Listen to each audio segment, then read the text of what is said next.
It's Waiver Wire, Week 10. We have 12 fantasy additions to break down before waiver claims process on Wednesday. With notable injuries from Chris Olave, CeeDee Lamb, Drake London, A.J. Brown, Caleb Williams, and Dickie Dak Prescott. We'll go position by position from most viable to pure desperation from tight ends, running backs, wide receivers, quarterbacks, and DST. Don't skip unless you're a hopeless, uncultured swine. We're going to start it off with tight ends. And Mike Gesicki, 21% rostered. With T. Higgins sidelined, Mike Gesicki has emerged as a valuable asset in the receiving game.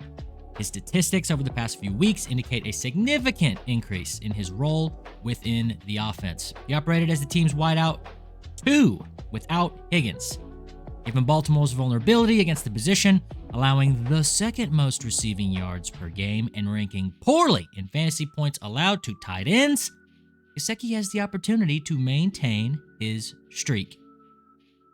Jonnu Smith, 16%. Sounds like Smith is in a favorable position leading up to Week 10. With Tua back under center, he showcased an 18% target share. And the matchup against the Rams is particularly enticing, as their defense has struggled against tight ends this season, allowing the second most fantasy points and the fourth most receiving yards to tight ends per game.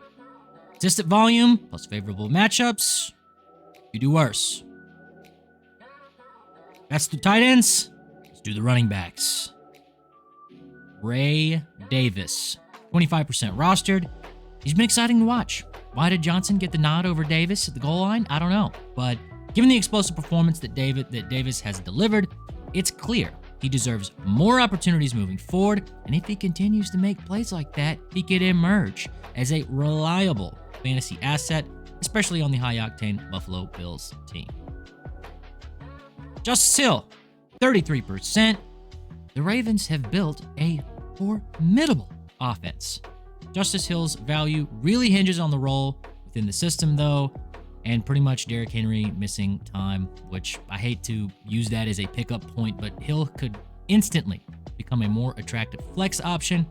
In fantasy, the landscape can shift quickly with injuries or changes in the role, so keeping an eye on Hill could pay off. In deep leagues or formats that require depth, it'd be quite prudent to have Hill on your roster. Wide receivers next. Quentin Johnston, 28% rostered. He appears to be developing into a key role with the Chargers offense.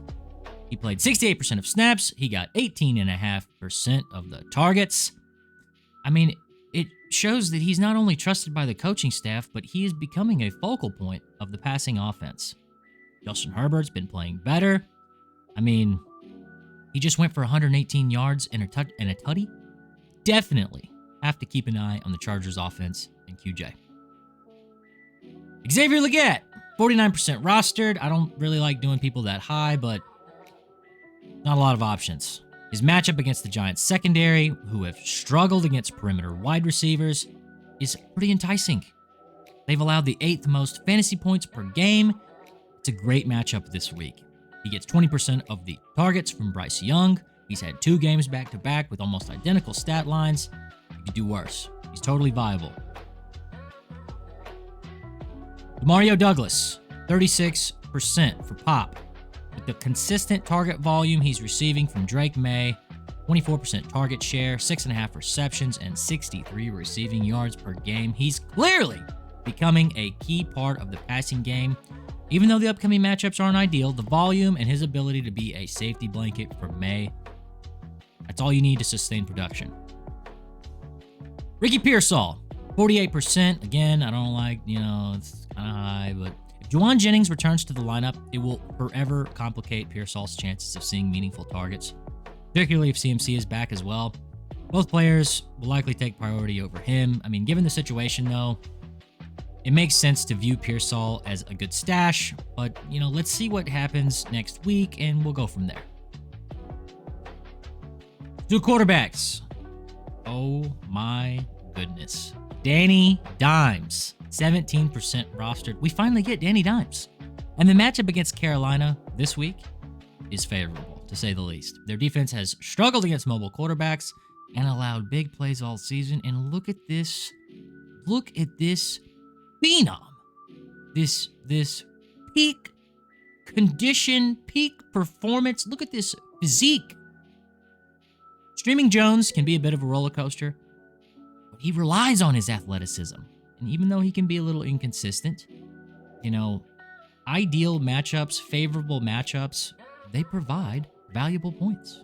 GL. Now let's do the DST. New York Giants, 6% rostered. The Giants' defense has been respectable, and they are tied for 10th in fantasy points per game and have piled up 35 sacks. This week, Giants draw the Panthers and Bryce Young. Carolina has only averaged 12 points per game with Young starting, and he's thrown 6 interceptions, so not a bad streaming choice for Week 10 at all. Arizona Cardinals, 3% rostered. The Cardinals' defense had an absolute lockdown performance this past week, sacking Caleb Williams 6 times on Sunday. The Cardinals